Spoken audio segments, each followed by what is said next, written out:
Welcome to another edition of Buck What You Heard. My name is Gene. You can reach me at Buck What You Heard. You follow me, I'll follow you back. You can reach me on Twitter at Buck What You Heard.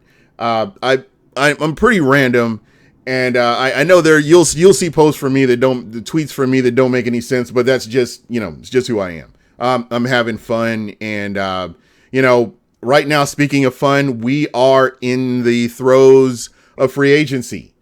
And I tell you what, this is unprecedented. Some of the moves that I've seen, some of the talent that you see on paper has been, it's incredible to see, where some of these teams are going and the amount of money that people are paying for certain players. And I'm joined tonight by my guy here, Evan Winter from SB Nation. How you doing, my brother? Doing good, man. Thanks for having me on. Good. There we go. And the chat, I'm gonna get the chat flying here in just a moment. I want to get your thoughts. I'm gonna jump in here and just get your thoughts on what you've seen and how do you view this? How are you seeing all this right now? Obviously, it's all wild and it's all pretty crazy to wrap your head around. The fact that Tom Brady has actually come to Tampa Bay, I mean, you've got to be thrilled. I can understand why you would be cautious, but at the same time, you got to be thrilled. I mean, this is the biggest move in the history of Tampa Bay, bigger than when Gruden came. And outside of that, I mean, obviously, Tampa Bay won a Super Bowl and all that good stuff. But in terms of just player or somebody coming in, that's probably the biggest one that you can compare it to. I love it. I think it's going to do wonders for the offense and for the franchise as well. Tampa Bay is automatically relevant. This guy, I can't think of his name right off the top of my head, and I'm sorry if you're watching, man, but this guy from Vivid Sports, his first name's Andrew. I can't think of his last name, but he actually sent me a DM. He works for vividseats.com, and he said site traffic on Tampa Bay's ticket page increased over 4,280% since Brady was announced that he's coming to Tampa. So, Jesus. I mean, yeah, all eyes, man. I mean, this changes everything. Like this small market team, even though it's still small market in nature, it's going to have the entire world's eyes on it at some point, especially if we go to the playoffs and all that good stuff. So it's an exciting time.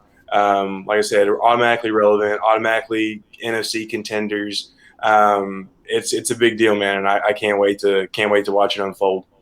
Yeah, it's something I'm cautiously watching here to see what's going to happen here. Especially you have a Tom Brady that's to me I would argue with anybody that he's the greatest quarterback that's thrown the ball. I've heard people say Joe Montana, but what he's done in the era of free agency with different players coming in and out, I mean, is just incredible how he's been able to maintain all that, as we've gone through these seasons. So again, it's crazy just to see how this, like you said, how this is going to unfold. I think accountability. I think when you look back to what he did with New England, and how he got the most out of players, and there are players that went on to other teams and didn't do as good as they did with Tom Brady. So this begs the question: was the success a marriage between Tom Brady and Bill Belichick, or was Tom Brady the straw that stirred the coffee, or was this Bill Belichick's brainchild that put all this together? I mean, just as an outsider looking in, when you talk about the Patriots, how do you view that? I mean, really, the debate, if you're an outsider, the debate, either you can make a case for either side, whether it's Belichick or Brady. I mean, but on being on the inside, obviously being a fan who really follows the team, or actually being somebody who actually covers the team, Yeah. there's probably more of a distinction whenever it comes to, who's more responsible for what when in terms of Brady and Belichick. Regardless, we're going to find out this season. I mean, Tom Brady's coming to not a completely different system, because I'm sure like we talked about last night, he's going to implement a lot of the stuff that he wants to have done in the offense. And I'm sure Bruce Arians and Byron Leftwich are going to be fine with that. But he's coming to a brand new area, brand new system, brand new coach. And just like Dante Culpepper and Randy Moss, man, we're going to find out who made who. And we all know the answer to that one at the end of the day. For real. That's the truth. And and while we're talking about free agency, we'll get back to Tom Brady a little bit more later on in the podcast. I wanted to touch on some of the other free agency moves that the Tampa Bay Buccaneers have made. I mean, you look at bringing back a Shaquille Barrett, and you re-sign a JPP. And I've seen where people are flipping out about the amount of money. I'm not going to count anybody's money. Number one. Yeah. And especially when it's not your own money. I mean, and again, I mean, this is how much the Tampa Bay Buccaneers value JPP and how much they value Shaq Barrett. So, I'm good with that. These are players that you need. And I tell you what, when you look at the productivity that Shaq Barrett had prior to JPP and after JPP, there was no missing anything. He was continuous throughout the season. And that's the one thing that kind of stuck out to me was if he had a lull and then JPP came back and then he did better, I could see that. But just consistently what he was capable of doing, what he showed what he could do, it was just incredible to me. And, that's something that Tampa's been missing for over a decade. Here's how I feel about JPP. He's like that super nice restaurant that you're going to go out to eat at. And you're sitting here looking at the menu, you're like, damn, $35 a plate? Serious? like $16 a glass of wine or whatever. But you don't mind paying for it because right. You know it's going to be good. You know it's going to have a good time, and you're going to impress your girl. So, or your partner, whoever's listening, whoever they love out there these days. Yeah. So to me, that's what JPP is. Yeah, it's expensive, but hey, I'm cool with it. And for the people complaining, trust me, you're going to get your money's worth this season and next season as well. I promise. And I will say this, JPP is that piece that's been missing in the locker room for over a decade. Yes, exactly. And again, I know that there are people out there that like Joe McCoy. I guess he's okay, but he wasn't that guy. He wasn't that guy to go in the locker room and get in somebody's ass and say, hey, what are you doing or why are you doing this? JPP quietly does that, but he handles business on the field as well. And that's one of the things that you really have to look at is, hey, this is what he brings to his team. I mean, you come back from a catastrophic neck injury and you come in and play at the level that he's played at. I mean, those are players that you want on your team.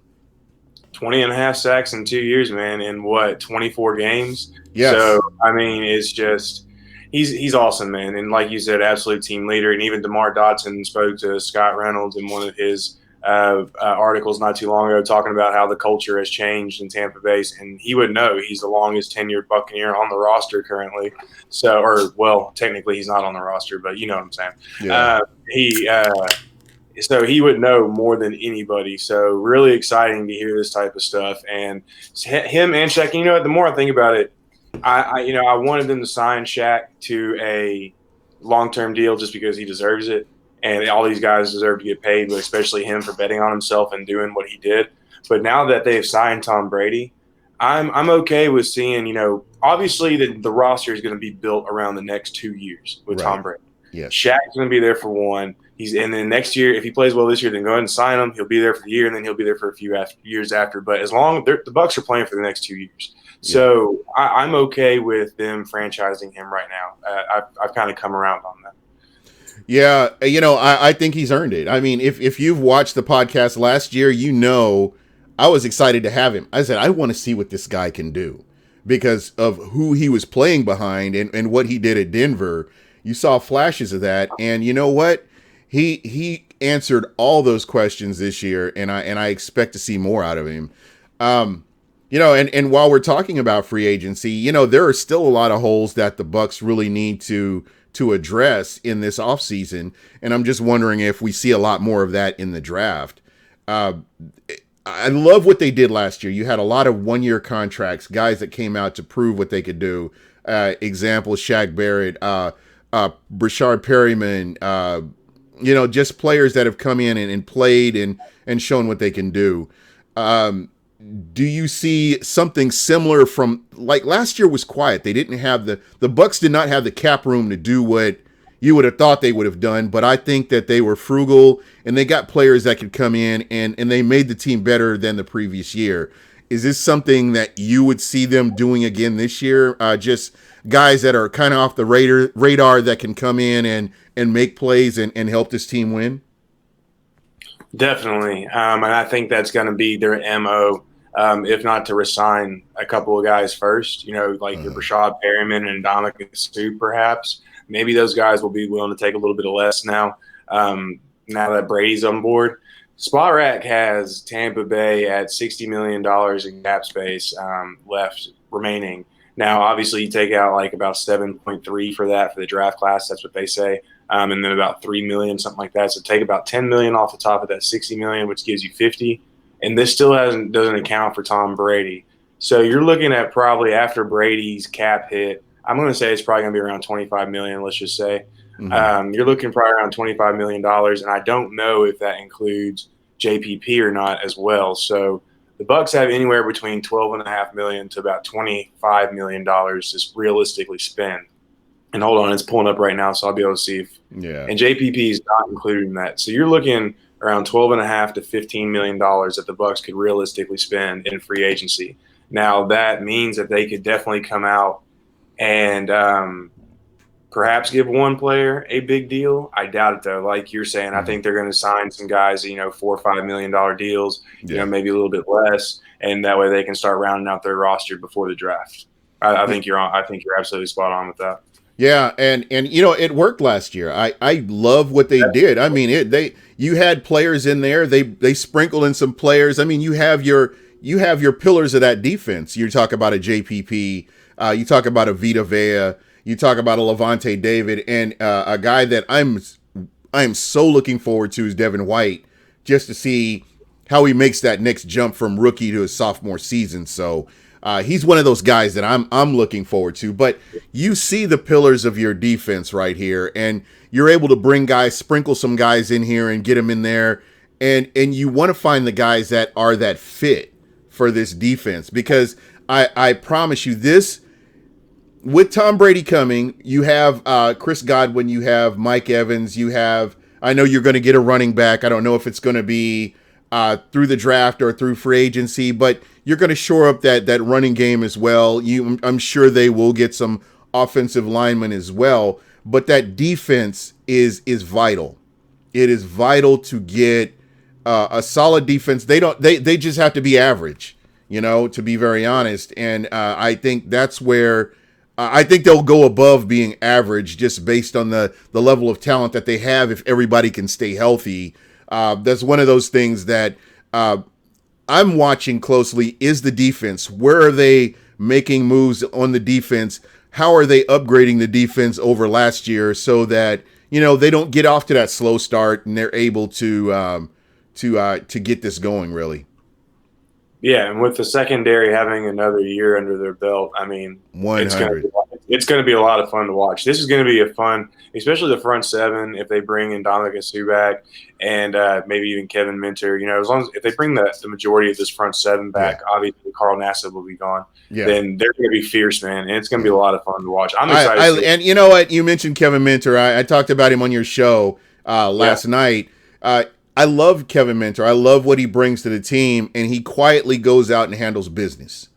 And he's not that splash player. He's not the player you're going to see on ESPN, but he goes out. He's a sound tackler. That's what you need.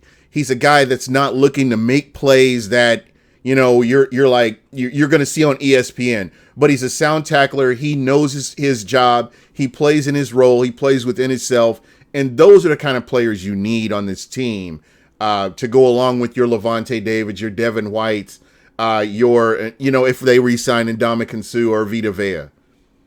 And with Jack Sitchie, I mean, You just don't. He's always promising, but you just don't know. That's two major injuries in a row, 2 years in a row. So yeah, it's always important to have Yeah. depth at that spot, and Kevin Minter is that kind of guy. Yeah, most definitely. And he's always ready to go in and fulfill that role. So those are the kind of players you want to make sure that you're getting re-signed as well. So Yes, sir. Yes, you sir. know, and as we're looking here at this team, how do you feel? Are you comfortable with the moves that Jason Light is making? Oh yeah, for sure. I mean, everything's been working so far, and now, like I said, now they can base everything what they want to do off of this Tom Brady signing. They're going to know Mm-hmm. how much money they'll have left. They're going to know exactly what he's going to want. I think they're going to go for sure offensive tackle in the draft. And let me ask you this: now Mm-hmm. that we know Tom Brady's here and we're trying to win these next 2 years, I mean, obviously it's Super Bowl or bust over the next 2 years. That's why you make this type of move. Absolutely. Would you be okay with trading up in the first round of the draft in order to ensure that you get one of these first tackles? Now, I'm not talking about sell out a first round. Like if you could, I don't know what it would cost, but if you had to give up like a second and third rounder this year, maybe like a second rounder next year to move up 2 or 3 spots, would you do that? I'm I looking. don't know. I don't know what the exact value would be to move up, but just imagine if let's just say if it cost a heavy investment in draft picks to give away, would you do that? It's interesting. I look at the Colts and I look at the investments they've made in their offensive line, and how, I mean, it's huge. Some of the moves that they've made, as far as getting that offensive line short up. I look back at what Dallas did, and I can honestly see that happening. I mean, that's something that you're playing the long game here now when you're drafting an offensive player like that. If you can automatically plug and play him, like they did with Staley, I mean, those are moves that you make. If it's going to help this team, if it's going to keep your quarterback, your newly acquired franchise quarterback upright, those are moves that you want to make. You want to make sure that that guy's protected. Yeah, and honestly, right now I'm going to do some more research and look into like trade history and during the draft and see exactly what it would cost. But I mean, man, I think right now, yeah, I would do it. The trade I'm thinking of is Buffalo. That the one that Tampa did with Buffalo when they drafted Vita Vea. Mm-hmm. All Buffalo gave up was 2 second rounders. They gave up their first round pick, obviously, which was the 12th overall pick, but they got the 7th pick, so they moved up 5 spots to draft Mm-hmm. Josh Allen. Or whatever, however many, yeah, 5 spots to draft Josh Allen. Mm-hmm. But so that's what I'm thinking. I mean, hell, if we had to give up 2 second rounders to move up to let's say ninth place with Jacksonville in front of Cleveland and in front of New York, the Jets, who both need offensive linemen, I think I would do that. Yeah. We're talking about that, and again, I have Evan Winter from Bucs Nation on with me here, a friend of the show. He's been on before, and I've been on his show. I love your work, man. I think you do great work. Right back to you, man. and and again, this team, what they're putting together is, it's really exciting to see how this is all unfolding. Again, right now we're looking at this on paper, and I just, when you know who Tom Brady is, and you've seen what he could do. You saw what he did last year with the limited number of weapons that he had, and I know somebody brought up the pick six he threw at the end of the season. Again, those are, to me, those are outliers when you look at the number of turnovers. He protects the ball. Tom Brady is a guy that you kind of have to feel comfortable. Right now, I'm kind of indifferent until they get on the field, and then I'll start to get excited about it right now. But again, I want to see what Tampa's going to do. I want to see what they do end up doing with the defense. I would love to see a veteran in the secondary. It doesn't have to be a high-end veteran, but just somebody who's got the younger player's ear, somebody who can help these guys with the nuances of the game, and somebody that is pretty durable, who you can expect them to be on the field if they're needed to. So those are a few things that I'm looking at. Linebacker, I would like to see him get possibly invest in another edge rusher maybe. With the loss of Nassib, I think you could come in and upgrade there. Uh, I love Carl Nassib. I like the fact that he came in and made the most of the opportunities that he was given with the Tampa Bay Buccaneers, and he performed because nobody expected Carl Nassib when they signed him. Nobody expected him to ball out and play like he did. And if you say you did, you're a liar because I can tell you nobody saw that coming. But he elevated his game and just who he was playing around and what he was doing. I mean, it just put him in another place.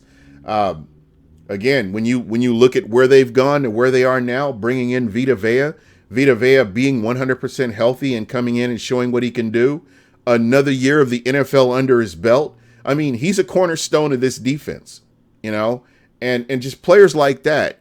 I think that, this team is continuously, slowly but surely building. And then you talk about Devin White. Devin White totally made me forget about Quan Alexander all last year until I saw him in the Super Bowl, and I really forgot about Quan Alexander.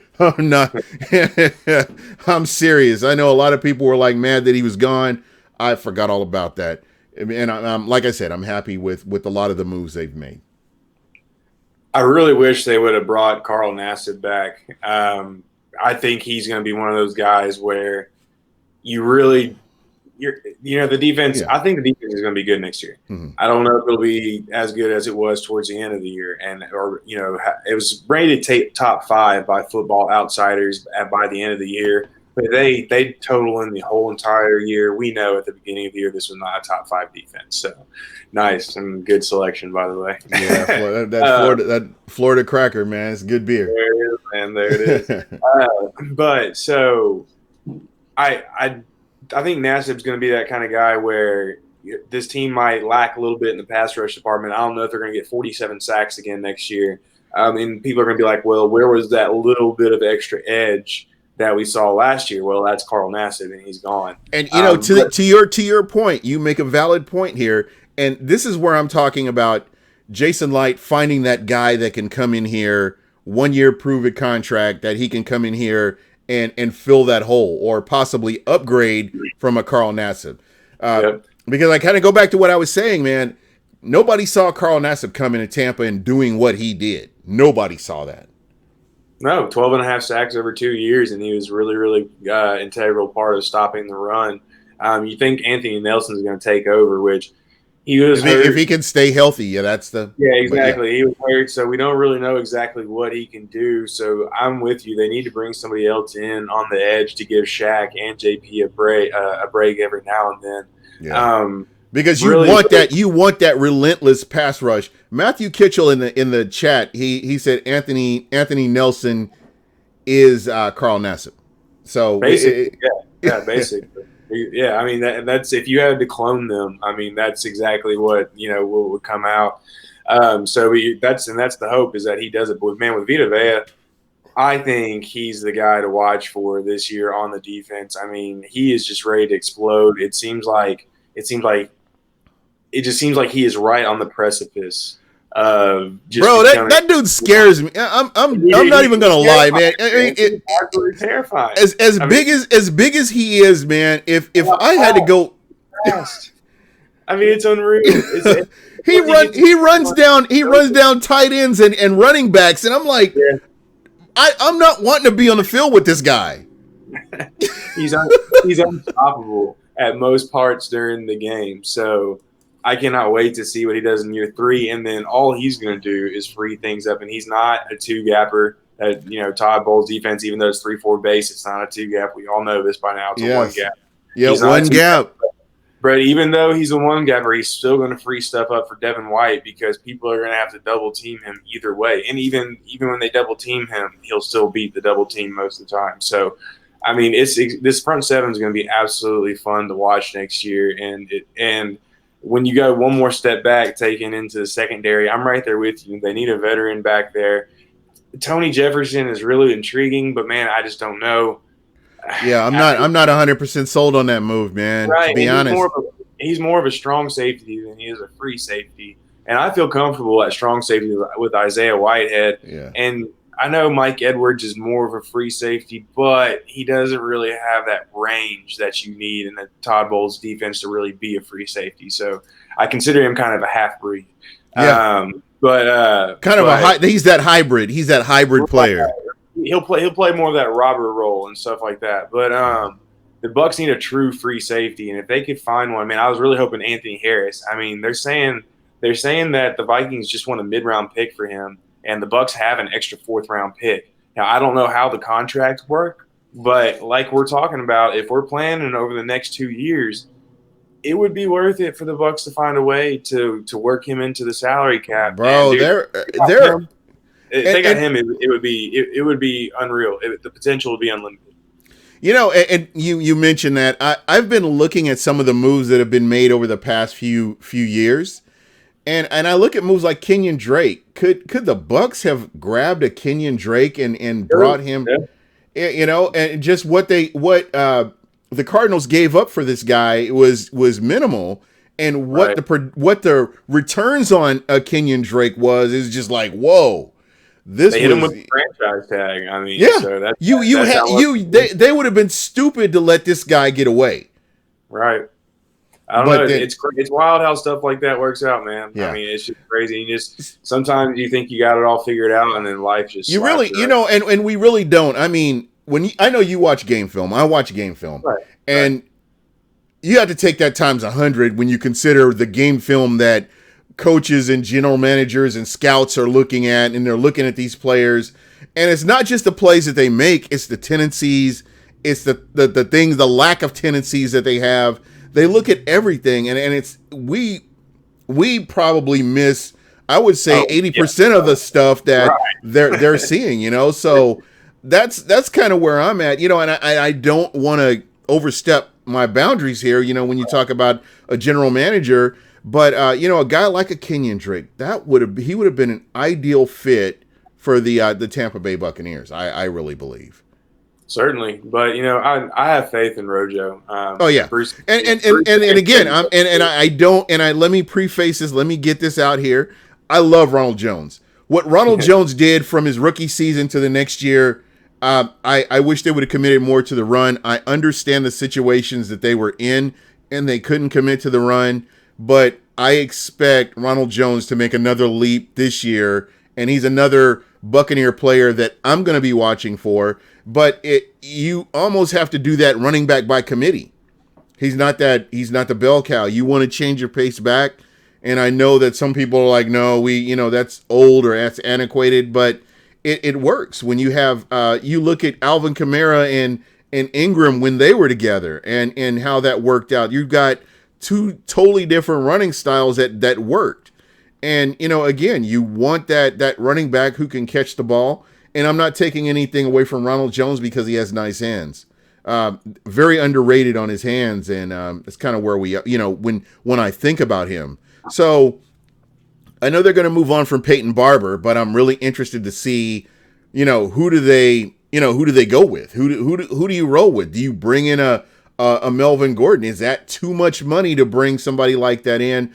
I'm concerned about him. I would, because I just haven't seen enough game film. He hasn't been healthy consistently for me to say, okay, this is where you would bet the farm on this guy, bring him in, and that's your guy who's going to work with the Ronald Jones. But what are your thoughts? I mean, is there anybody out there that you've got your antennas up and you're like, okay, this is our guy? I really like Melvin Gordon. And the great thing about if the Bucs decided to give him a long-term deal, even though it's a little risky and he wants 8 figures, which is $10 million or more, they can make the deal cap friendly in the first couple of years and then kind of backload the contract, or, you know, however, take the cap hit later, but that's not really what the Bucs like to do. And they haven't done that this year. So I don't know if he do it, but I like him, man. He has really good vision. He can break tackles. He's got very good speed. He's got excellent hands. Austin Eckler is a really good pass catcher and is shiftier than him, but Austin Eckler doesn't have the vision and really just the kind of natural feel for the position that Melvin Gordon has. And I think the Chargers run game is going to take a big step back this year. But regardless, I digress. I like Chris Thompson a lot. That's who I would like to see them bring in. I've kind of harped on him since the beginning of free agency. Pass catcher. Now he does have worries about injury, and I know you just mentioned Melvin Gordon's injuries, which are completely legit as well. But I think Chris Thompson, you bring him in here. He's only 29. He's not 30 yet. Bring him in here in 2 or 3 years, pay him maybe low threes, low 3 million a year. I mean, dude, you got a guy who can work the screen game. I haven't checked too much up on his pass protection. I need to watch that. Hopefully, Yeah. he could come in case Ronald Jones still struggles. But that's who I really like is Chris Thompson out of Washington. Yeah, somebody in the chat, TC Baby One is talking about Devonta Freeman. Here's another guy that is injury prone. He's had multiple concussions. That's something that concerns me. Definitely. Again, you want players that are going to be on the field, and it's unfortunate that he suffered these concussions. But those are things that you kind of have to look at when you're looking at the overall, the overall maintenance of the team. I mean, especially at running back. I mean, with Doug Martin, I remember Doug Martin in 2015, second leading rusher in the NFL. I mean, that was huge. And since that, the Buccaneers have not had that. I remember people were wanting David Johnson to come to Tampa, but again, here's a guy who has not gotten back to the player that he was when he got that big contract. And after that injury, he never got back to that. So here was a guy that I looked at him, I saw what he can do, and I'm like, no, I don't know. This is not a guy that you would want to bring back in. So I think that's something that has to be considered, and it should be interesting to see what the Tampa Bay Buccaneers do. Yeah, and Devonta Freeman though is a little different just because he got cut. So the Bucs might be able to bring him in on a 1 year deal. Yeah, 4 or 5 million bucks. And I would, if they bring in, I know they're not going to bring in Melvin Gordon on a 1 year deal. He's obviously no, going to a he's multi year he's deal. one he's one the But real deal. I mean, he's at a right, point. He's at a point right now where he has to get that big contract right now. yeah, exactly, especially since he's running back. So, but if they are able to work Devontae Freeman in some 1 year deal, maybe a 2 year deal with an option for the second year, or some kind of bigger, larger sum of money in the second year, I would be fine with that. But like you said, I would be very, very cautious when it comes to A, his usage, and B, if he would be able to stay on the field. Right. So, as we're looking at the Tampa Bay Buccaneers, and you can put your GM hat on now, because so I'm gonna address you as GM Evan right now, so we can kind of we're moving in that direction. When you look at where the Tampa Bay Buccaneers are right now, we do know that you would love to get another edge rusher. You would love to revamp that, not revamp, but you would love to upgrade on that offensive line. You would love to do something with your running game. You definitely want to upgrade in your running game. And then you look at the secondary. Could you get a veteran presence in the secondary, or possibly even a linebacker to give you a little bit more depth at linebacker? When you look at this team overall, do you see this team potentially going to the playoffs? Oh, certainly. And I believe that's why Bruce Arians and Jason Light feel like getting Tom Brady, it will get them there. I believe they feel like they're. I've said for a long time this team is not a quarterback away from the playoffs, Mm-hmm. and I say that in terms of fundamentals, in terms of penalties. They led the league in penalties last year. Turnovers, Mm-hmm. which I know a lot of that Yeah. was because of Jameis, but still turnovers were an issue. Mm-hmm. Um, just in a lot of sloppy play that needs to be cleaned up. Yeah, But most now, definitely. in turn, before they can think about playoffs or Super Bowl, but in terms of a roster on paper, yeah, this team has been one of the more talented teams, in my opinion, in the league for the last 4 or 5 years. Yeah, they've just underachieved, and Yeah, I can't exactly. I Right. can't quite put my finger on where it's all at, but I think it's gonna be great to see what Tom Brady does, and again, I'm just putting out facts out here. Tom Brady is an offensive coordinator under center. I talked about that on your show yesterday, and I Yeah. would argue with anybody about that. Here's a guy who can read the defense, who comes up to the line. He can look over the defense, and you know what? we're not doing this. This is not going to work. And automatically you've got another play lined up because he's looked over this defense. He knows what they're getting ready to run, and he knows what he can do that will make this run a little bit smoother. And he's not going to put you in a risky situation where, hey, I'm going to go ahead and do this play regardless. But he can look over. He is an offensive coordinator on the field. So, just his football IQ. And again, guys, do not take this as I'm taking a shot at Jameis Winston. I am not. I'm just saying Tom Brady, with the resume that he has, with the number of Super Bowl rings that he has, with him going out and doing what he did to the Atlanta Falcons, which I have nothing but love for him for doing, I cannot say it enough that this guy is an offensive coordinator on the field, and that in itself makes him a valuable asset for this team. Right. I mean, yeah, and that's the Tom Brady effect. He's kind of like Peyton Manning. He's kind of like LeBron. Exactly. Peyton Manning is the first name that pops in my head. Right. Yeah. He's kind of like Ibrahimovic. He's kind of like Kobe Bryant. He's kind of like Neymar. Messi. Whatever name you want to use. Where if you just take one guy and you put him on a team, it automatically takes that team up at least 10, 5, 6 notches. I mean, the Bucs, a 7-9 team a year ago, with all the issues they had in terms of penalties, turnovers, sloppy play, whatnot, they still went 7-9. So that just shows you, if make a couple tweaks here and there and make sure, most definitely, make sure you get your fundamentals down, then there's no telling what can happen this year. And maybe and think about this, Evan. You've got all your offense. You're bringing back your offense intact, and these guys have a year of Bruce Arians under their belt. Right. There's another level of comfort there because you've got this now. They're all going to get better. They're all going to get better. They all got better as the year went on. Even though there were still slip ups here and there, they all got better.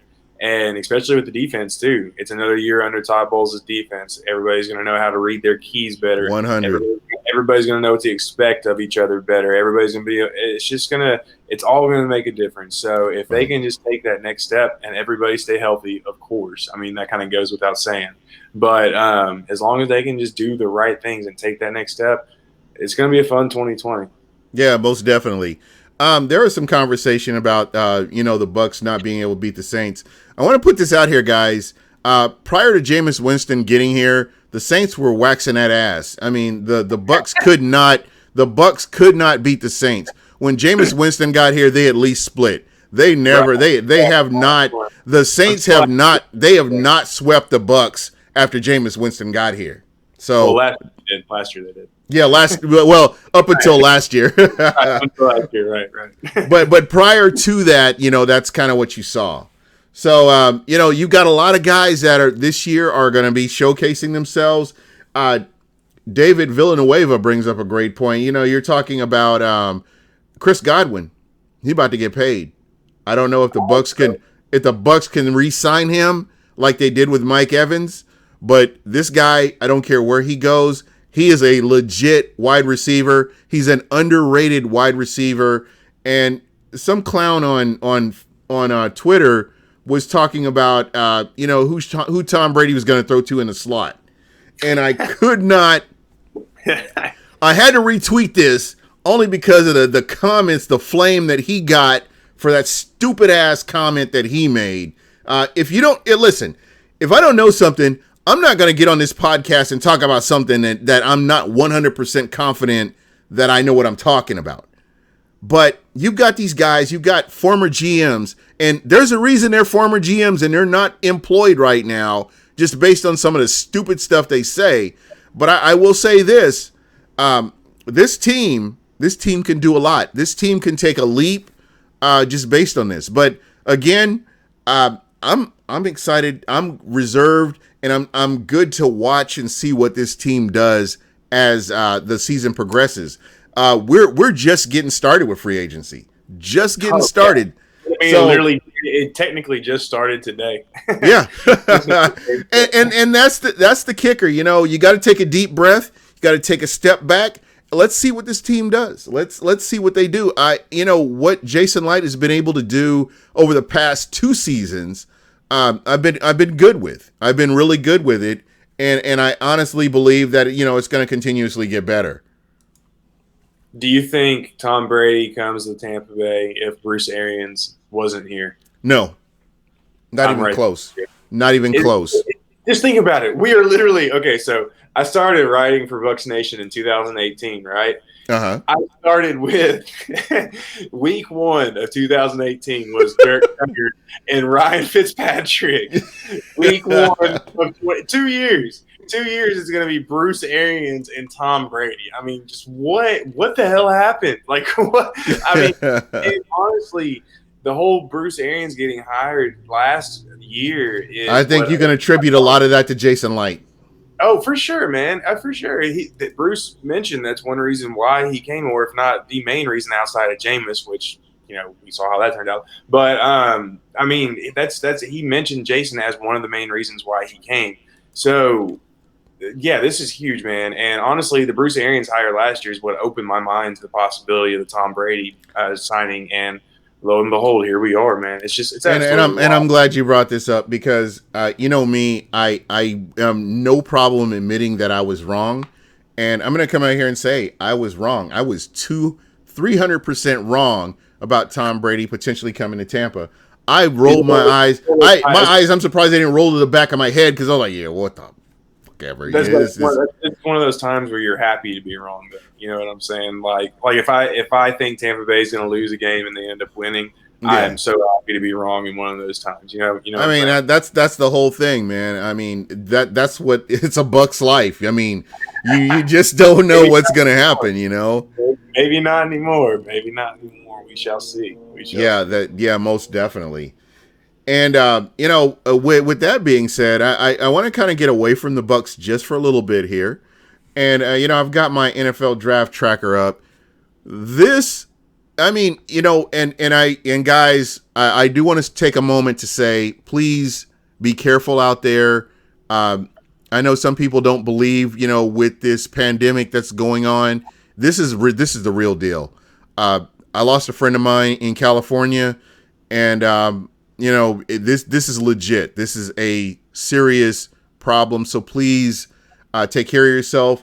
I love that sports gives us an outlet that we can get away from the stress and the struggles and all the things of everyday life. But I want you guys to know that I do genuinely care about all of you, whether you listen to the show regularly or not. Just, as human beings, please be careful out there because this is legit. Which kind of getting back to what I was saying, if it weren't for this thing that's hanging over our head, this offseason has been incredible. This offseason with the level of talent from top to bottom that you've seen going from one team to another team, have you ever in your life as following football, have you ever seen anything like this? No, definitely not. And one thing I was actually hearing on the radio on the way home from work was somebody was telling, because Jarrell Casey, I'm from Nashville. Jarrell Casey, he was traded to the Broncos today for a 7th round pick, and it was saw that. It's absolutely wild. And I mean, dude, there's something to be said for interior pass rushers in this league. So I didn't like the move just because they didn't get anything for it. A 7th round pick is absolutely nothing. That's a nickel. So I did not like it solely because of that. But anyways, this agent was on kind of discussing with the local radio station. He said, expect more of these moves in the next few years, just because of how the CBA is being structured, how rookie contracts are now structured, so on and so forth. And man, yeah, this has been absolutely crazy. Thank God for Bill O'Brien, because holy crap, if it weren't for him, yeah, I mean, how much entertainment would we not have? I mean, my God, that's just absolutely amazing what's going down there in Houston right now. And otherwise, though, but man, honestly, it might get crazier in the next few years. Just get some gasoline and pour it in the dumpster. Oh my God, man, dynamite too. Why not? While you're at it, some fertilizer, just throw it all in there, man. Shake it up and see what happens. Some C4, yeah, there you go, man. It's just crazy. Yeah, I mean, and the Arizona Cardinals are beneficiaries, and the one thing that I have a bet with somebody that the Arizona Cardinals go 500 or better this year, just based on some of the moves that they've made. And I look at the moves that San Francisco's made. I look at some of the moves that the Rams have made, and I look at the moves that the Seattle Seahawks have made as well. I can tell you, that it's not out of the realm of possibility for the Arizona Cardinals with Kyler Murray and his newly found weapon and a guy like a Larry Fitzgerald who is a sponge and a teacher that can only make the offense better. I mean, that's scary. And you re-sign a Kenyon Drake and you're shoring up that offensive line. They can be a 500 or better team. And Easily. you know, you can tell me I'm crazy all you want, but I really believe that. I'm right there with you, man. The NFC West is going to be a lot of fun to watch next year. It will be the Wild Wild West. Yeah, it won't surprise me if the NFC West and the NFC South are arguably the two best divisions in football. I mean, if you look at how everything's stacked up and how everything's kind of running right now, it would not surprise me if those two divisions are the best in football by the time all is said and done in 2020. Yeah, and you know, I have to throw this in here too. My immense hatred for the Atlanta Falcons and their fan base. It makes me even happier to have Tom Brady here, just because of that blowout, that meltdown of a Super Bowl. I am glad to have him here. So I mean, that right there, you know, I'm welcoming him with open arms, just for that very reason. Just imagine him walking on the field in Mercedes-Benz Stadium. Just imagine, oh, it's so glorious. I can't wait to be there. Exactly, you know, and I'm sure that people are freaking out now. And if you think about it, the Carolina Panthers, they go to the Super Bowl. The Atlanta Falcons, they go to the Super Bowl, and Tom Brady sends them packing. Hey, ain't nothing happening here. Take your ass on back where you came from. And that's kind of where. If only the Saints got a chance to lose to them, then it would just be trauma for everyone. But the Saints have enough postseason trauma with what's happened to them over the last 2 or 3 years. Vikings Nation, the Skull Bandits, they just kind of fixed all that there. Hey, you know, there's a lot of talk about OJ Howard in the chat. And guys, I haven't forgot about you guys. I'm going to go through the chat here in a little bit. But what are your thoughts on OJ Howard? OJ Howard, to me personally, and maybe I'm wrong here, has not played like a number one pick. I mean, a first round pick. He's not played like a first round pick to me. I would have loved to have seen more of Cameron Brate last year. I think the more game film you have with Cameron Brate, you could potentially move him just based on, you know, his salary. But I'm just not 100% sold on OJ Howard. I hope I'm wrong. But I look at him and I just don't see football from the neck up. I see a guy with immense talent. I see a guy with physical ability, but I just don't see that dog like you see with some of your other tight ends, like a Delaney Walker. He's certainly not. Oh, well, Delaney's just a man of his own, man. Delaney's just gonna, but he's just nasty. I mean, he's that he yeah, knows right he has all that physical ability, and he's like, you know what, I'm going to use this on you. And Delaney's his own dude, man. So like, it's kind of, I get what you're saying, and I'm right there with you. I agree. OJ doesn't have that edge that Delaney has. But at the same time, dude, Delaney's just Delaney, man. And I think, you know, you're right. I shouldn't compare the two. I'm saying it's to compare him to Delaney is just kind of hard. But no, it's a fair comparison because you're on with your overall assessment. I'm right there with you, like I said. I mean, just not having it from the neck up. Just that's the one thing. That's what Austin Seferian-Jenkins was the same way. Physical ability. I mean, this guy looks like a tight end. This is your prototypical tight end, but from the neck up, he wasn't invested. And maybe I'm wrong there, but that's just what I'm seeing. I see him go out and make plays. I see him block. He's a monster when he's blocking downfield. He's a monster. But then there are times where I'm just like, dude, what are you doing? You know? I mean, yeah, he's definitely had those "what are you doing" moments. But I'm definitely still a believer in him. And I think this year is going to be a big step forward for him and Cameron Brate. I mean, what is today, the 18th? The Yep. Bucs have 4 days. The Bucs have 4 days before $4 million of Brady's salary is guaranteed. So now I don't know what the rules are for a trade after that. I don't know if they're allowed to trade him and that 4 million leaves with him, or if they have to eat the 4 million, so on and so forth. But either way, they have a big decision coming up in 4 days.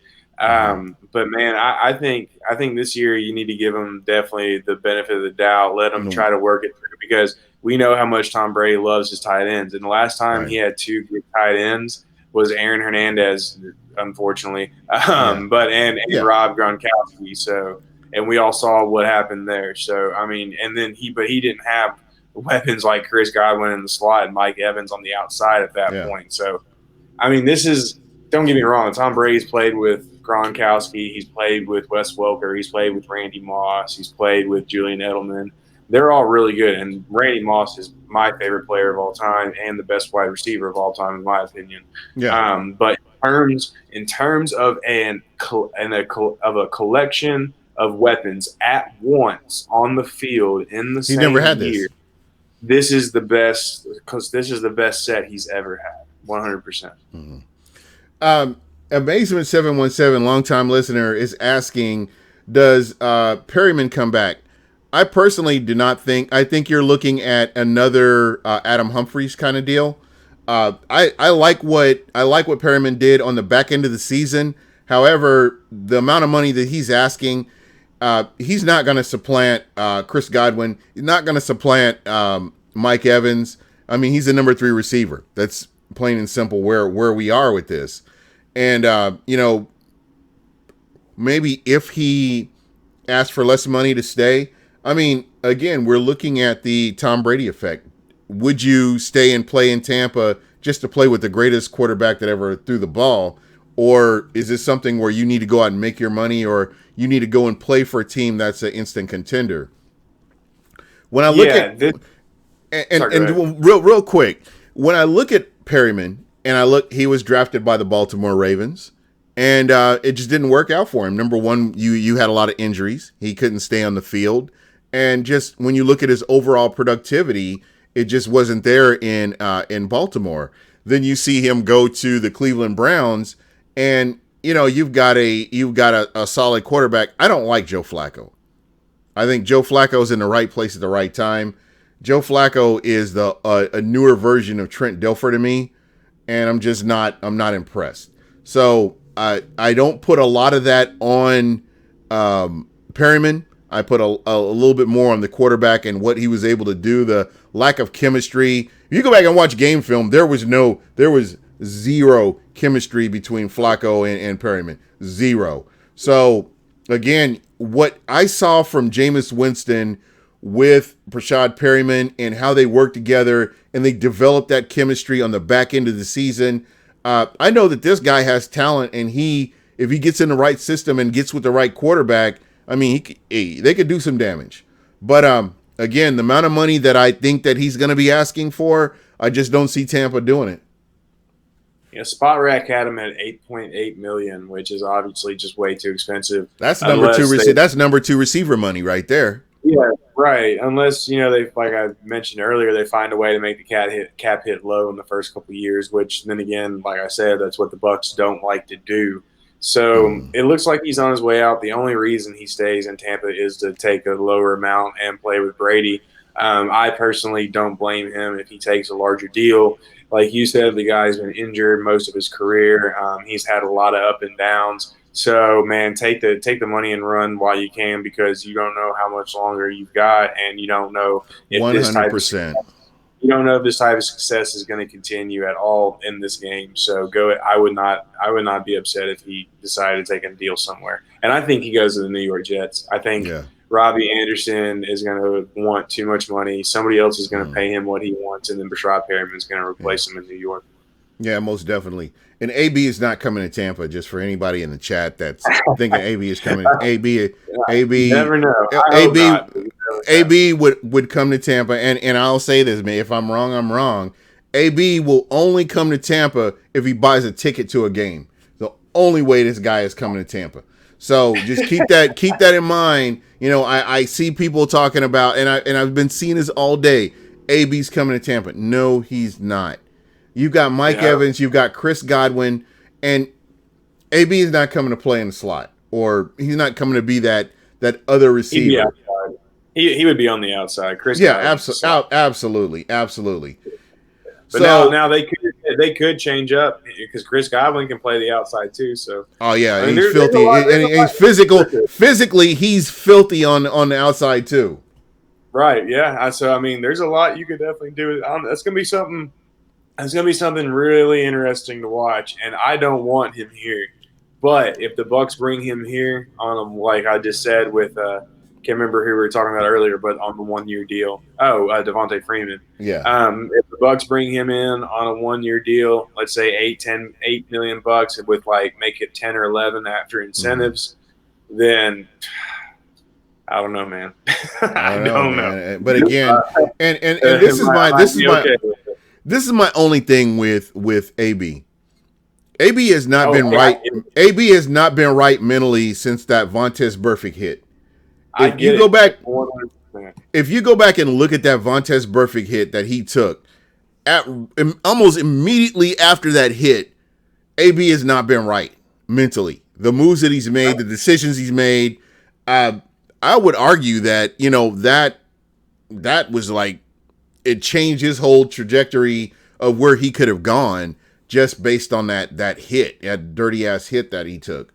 And shout out to Juju Smith-Schuster for returning the favor. Not that I'm saying it's right, but I understand. Well, and there's still a lot that has to be cleared if Oh, you know 100%. I mean, yeah, he still has the NFL still has to clear him to come back. right. There's a long way to go before he even Yeah. becomes a realistic part of the picture. But like I said, if fast forward 2 months, I don't know, man. Like I said, I don't want him here, but at the end of the day, there's nothing we can do about the moves they decide to make. So if he does, 200%, you're right. depending on what happens and how it happens, I don't know. But if this domestic assault thing or this assault thing comes through, sexual assault thing comes through, then I don't want him in any capacity at all. So Bro, I haven't heard anything else about that since I haven't either. I haven't either. and, So and I don't know. I'm on Instagram now. You guys, I'm on Instagram. Oh, that guy Gene, but they're all nature pics. There's no football or anything like that. But anyway, but just kind of checking it out, and I saw where they were best friends. This person, they are friends now. The person that came at him, they are friends now. So I again, I would rather wait for all the facts to come out and see what all happens. But I'm like you, man. I mean, wrong is wrong, right is right, and that's kind of where you want to be at. Another question for you, and I know you may have the answer here. I've seen tweets about Todd Gurley potentially coming to Tampa. I can't see who the Buccaneers could give up and potentially get Todd Gurley, or with the amount of money that we're talking about here, getting Todd Gurley here in Tampa. No, I don't see it happening either. I don't know why the person who brought it up. No, I have no idea. I tweeted something about it earlier today, only just to elaborate on how I thought the certain scenario didn't make sense and how if this is what happened, because like I was saying just a second ago, whatever moves they decide to make at the end of the day, we can't do anything about it. But if 100. they decide to make this move, this is what I would rather see. But yeah, I don't think there's Let me anything. ask you this: what is his contract looking at? I thought his contract was monstrous. Hold on one second, I'll tell you. Because Frank G is saying that they're talking about a sixth round pick for Todd Gurley. However, you're looking at you're looking at soaking up that contract, and I think that's the part that sticks out to me because, again, as we talked about at the top of the show, you have to fill these spots. So all right, so you ready for this? So he's got a 17.250 cap hit, which is $17,250,000. Jesus, But that includes a $4,200,000 signing bonus. So or a prorated signing part of a signing bonus. So when you trade a player, you don't eat that. You don't that signing bonus doesn't come with the player because the team that has them already paid it out. If that makes sense. Sorry if I Yeah, didn't explain 100. that So well. it's already done. That's on the front end. But here's the deal.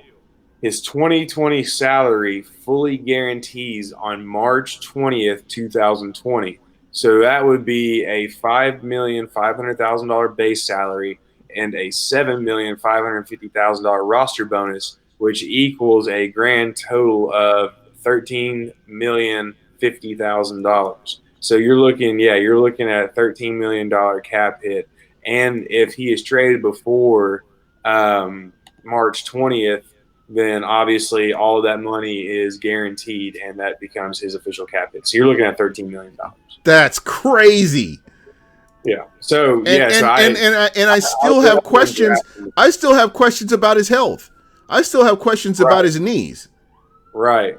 And so obviously you've got him for the long haul. So 2021, let's see, he would be now 2021. He would only be a $9 million cap hit. But then 2022 it jumps up to 10 million, and then 2023 it'd be 12 million. So you would be taking on the most expensive year this year if you decided to trade for him within the next whatever 2 days, actually. That's So crazy. I don't think it's gonna happen. If something's gonna happen, it's got to happen in the next 2 days. Now I don't know. Maybe if the salary's guaranteed and then the Rams trade him, the Bucs still have to pay that because I don't know how all that works. I don't know that much about contracts, but from what I can tell, the Rams have to trade him within the next 48 hours, or else he's on there for good. Less than Yeah, 48 hours. I could be yeah. wrong. I could be wrong. And you know what's interesting when we look at this? Last year, Todd Gurley, I think he was at like 857 yards, 12 touchdowns, uh, 223 rushing attempts.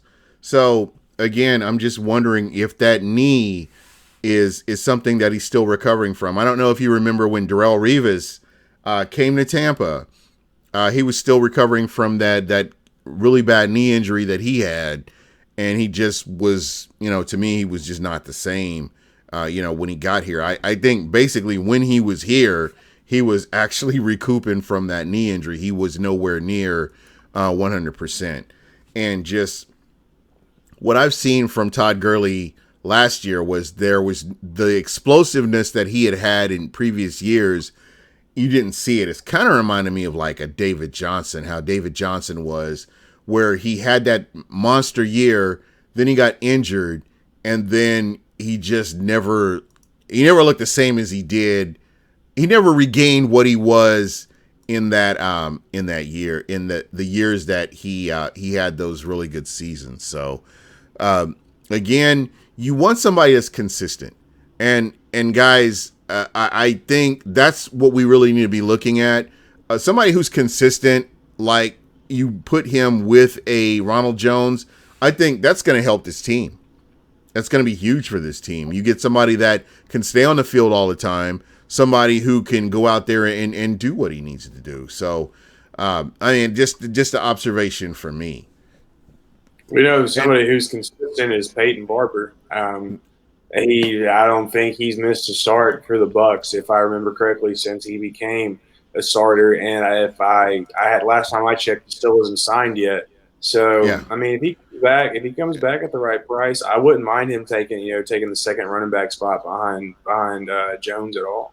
yeah, absolutely. I just don't think this offense fits Peyton very well. I think he could find a I better don't either. I'm right there with you. I love Peyton Barber, and I've said on the same here. show, I love how he's taken the most of his opportunity, and he's knocked it out of the park. He became a starter from an undrafted free agent. So it's one Yep. of he's one of those guys that you have to appreciate, and I would love to see more players that are taking full advantage of this, and it's kind of where we are. But dude, I know that you have to get off here. I know you have another podcast that you're getting ready to jump onto, but I want to put you in the hot seat. Got to All put you in right, the hot let's seat.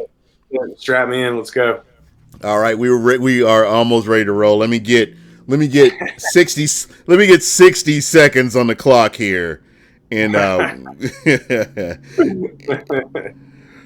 all right. So this is how it works, and I don't know if I've done this with you yet, but No, this is my special guest, it's going to be a lot of questions buy or sell. Do you believe it or do you not believe it? A lot of questions buy or sell. So Totally believe. so I'm going to start the clock after I ask the first question. Okay. All right, cool. All right. Ready to go? Let's go. Let's do it. Here we go. Tom Brady will get Tampa Bay to the playoffs. Buy or sell? Buy. The Cleveland Browns will make it to the playoffs. Buy or sell? Sell. The collective bargaining agreement is better for players this year moving forward. Buy or sell? Sell. The NFC South will return to a dominant division. Buy or sell? Buy. It's gonna be a 3-team race this year. There you go. The Las Vegas Raiders will be a contender in 2020. Buy or sell? Oh, sell. John Gruden's head coach. Sell. All right. The XFL will continue to get better and force the NFL to do better with their rules. Buy or sell? Sell that crap quicker than crap on a crap stick. Jameis Winston will be a starter by the end of the 2020 season. Buy or sell? Oh my God. I'm just going to say buy so I don't get skewered online. So buy. All right. Yeah, time's up. And we still had 2 other questions. I'm going to go ahead and hit you with these other questions. Okay. All right, the Kansas City Chiefs will return to the Super Bowl. Buy or sell? Buy. The Tennessee Titans have improved their team from 2019 to 2020. Buy or sell? Sell. Hard sell. Who has the higher football IQ, you or Gil? Gil, just so I don't get fired. Bro, Gil thank knows you. everything, bro. Gil knows everything. All right. Well, dude, thanks for doing it. That was fun, man. I mean, those are, when I get special guests on like yourself, man, I hope to have you on more often because I like our chemistry. I think we work well together. And you're a wealth of information. I really appreciate you. And again, I want to thank you for coming on and just providing your insight on what you're seeing. And again, this is something that I guess no matter if you're a Bucs fan, this is important that you have to overlook who's under center and let's look at wins and losses. Let's look at the Bucs getting better. Let's look at the Bucs. I would rather be talking about the Tampa Bay Buccaneers, who they're going to play in the playoffs, as opposed to who the Bucs are going to draft or who the Bucs are going to pick up in free agency. I think to me 100%. that's huge to 100%. Me. So I think that there needs to be a real mindset change, and I think that's something that really needs to happen with Bucs fans, because I know a lot of Bucs fans came on after the Bucs won the Super Bowl, but at the end of the day, it's one of those things where, we need to get back to holding this team accountable. Okay, why not the Bucs? We've got all this talent. Let's get into the playoffs. Let's win some games.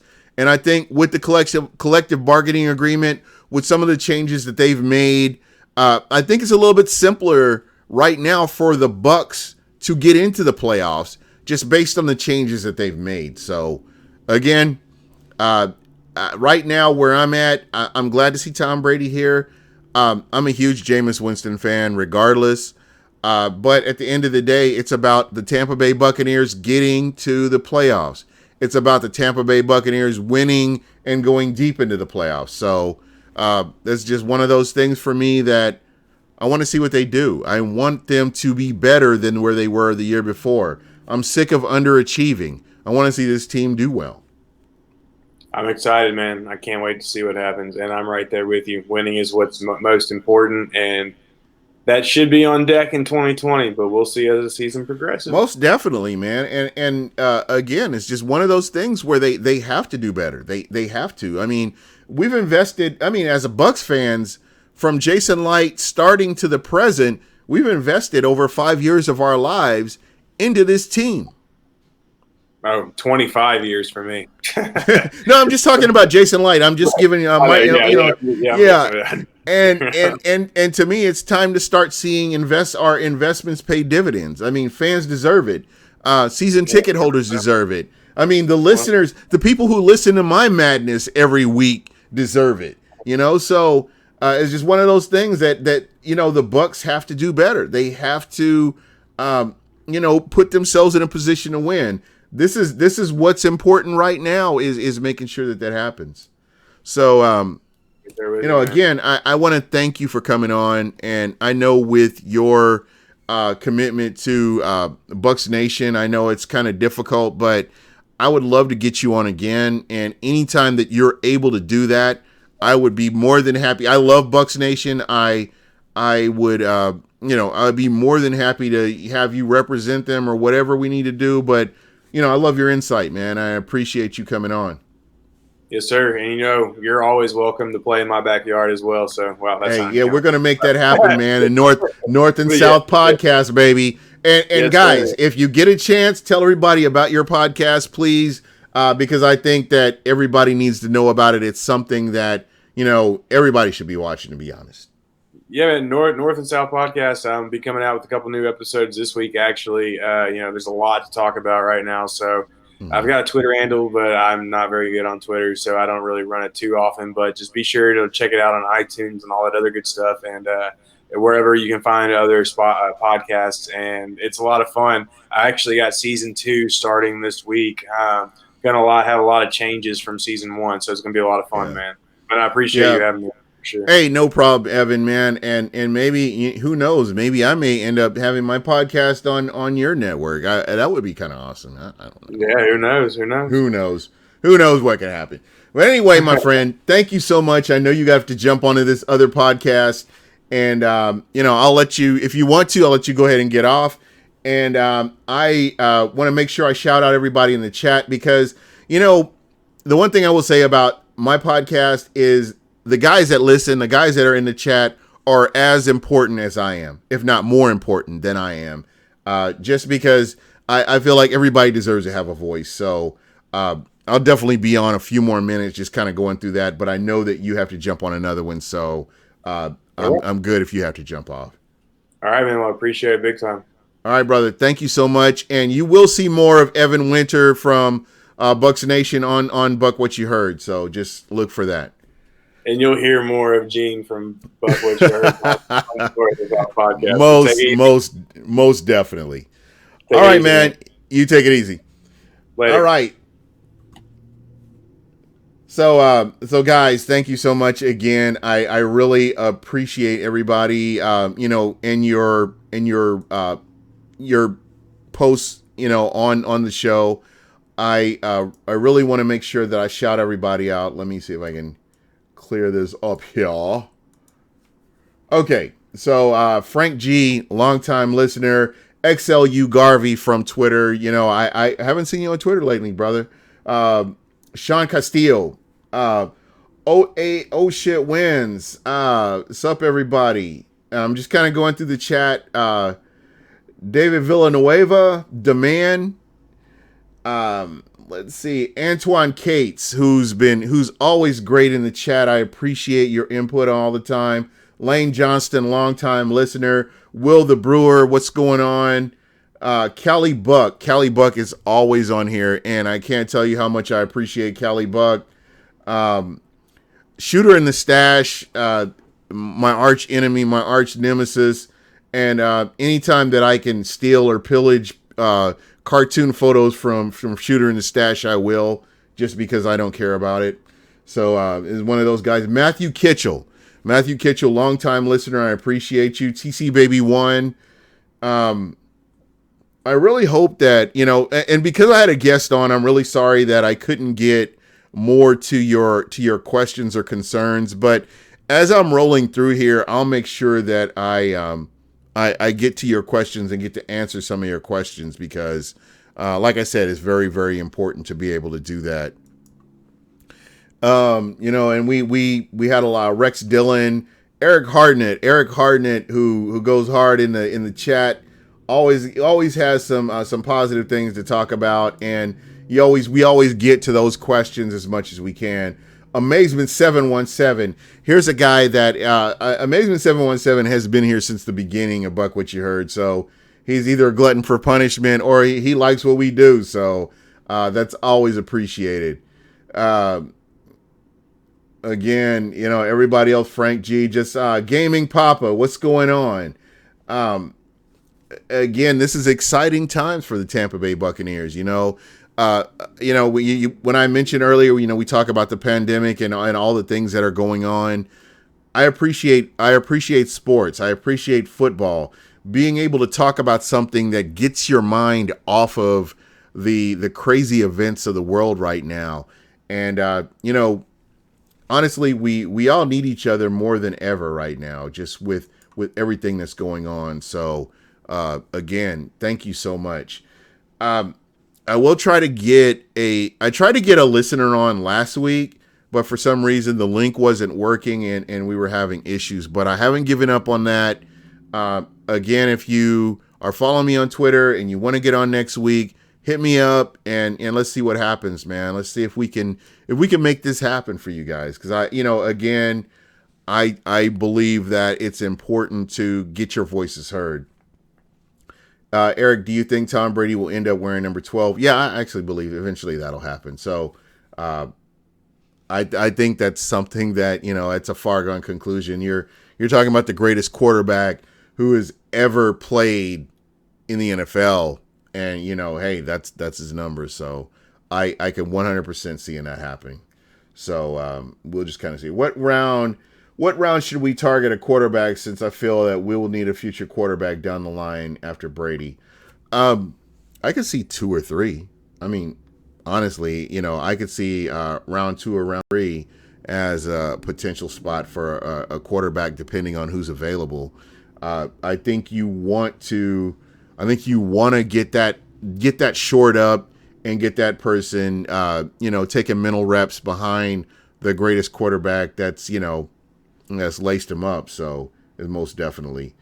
Jameis Winston as a backup, I find that hard to believe. I don't see that happening. I could see him ending up in Pittsburgh, possibly behind Big Ben, working with working with that staff in a class organization like the Pittsburgh Steelers. I would not be surprised if you saw something to that effect. How do you think the schedule will go in the NFL? This schedule, personally, I think is pretty favorable for the Tampa Bay Buccaneers. And you have Tom Brady, who totally changes how the rest of the NFL, whether it's your ESPNs, whether your NFL Network, whether it's CBS Sports, is going to change how people view the Tampa Bay Buccaneers. So we'll just kind of have to wait and see. Do you think the Tampa Bay Buccaneers signed Jadeveon Clowney? No. Only because of the amount of money that he's asking, and I believe that I was under the impression that he had signed with the Giants, but give me 2 seconds. I am going to check that, because I could swear that Clowney had already signed with somebody, but I could be wrong here. Bradbury, Clowney.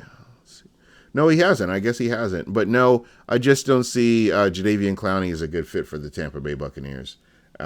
Just based on the amount of money that he's asking for. And like I mentioned earlier, I really believe that Tampa is looking for those 1-year contracts this year.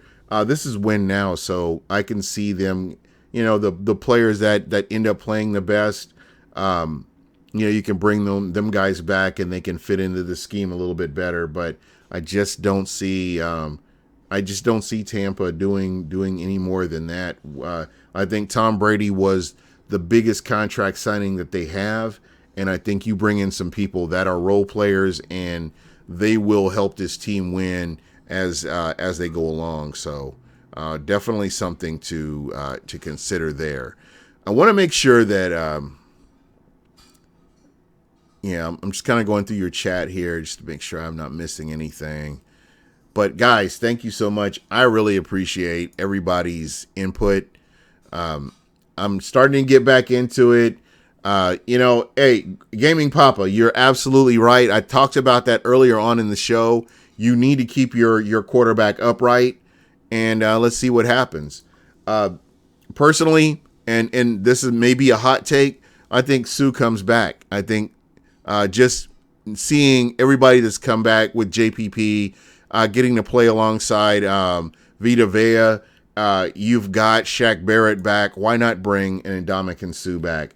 Uh, just considering how much money a lot of these other defensive linemen are asking for, I can 100% see that happening. So, yeah, definitely something to consider there. So, Amazement 717. So what?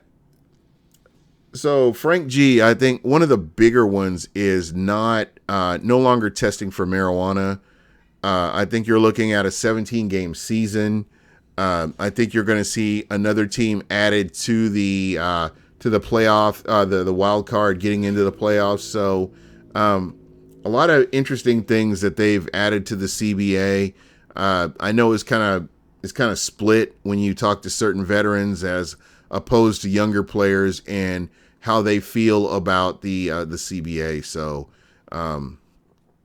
we're good until 2030, I believe. So I don't think you're going to have to worry about any work stoppage or anything like that.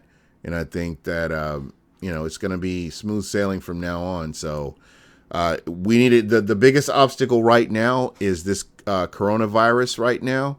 And again, guys, I just want everybody to use your head and be careful and not put yourself in a position where something bad could happen to you. So that's pretty much it for me. I want to make sure I'm getting through.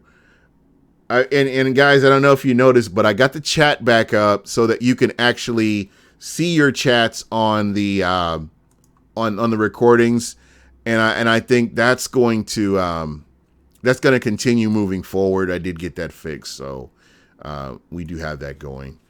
But again, that's pretty much all I have for today, and I really appreciate everybody and taking the time to stop in and just let's talk about Bucs football. I think that's been awesome. But anyway, that's pretty much it for me. And my name is Gene. Buck what you heard, and I'll see you guys next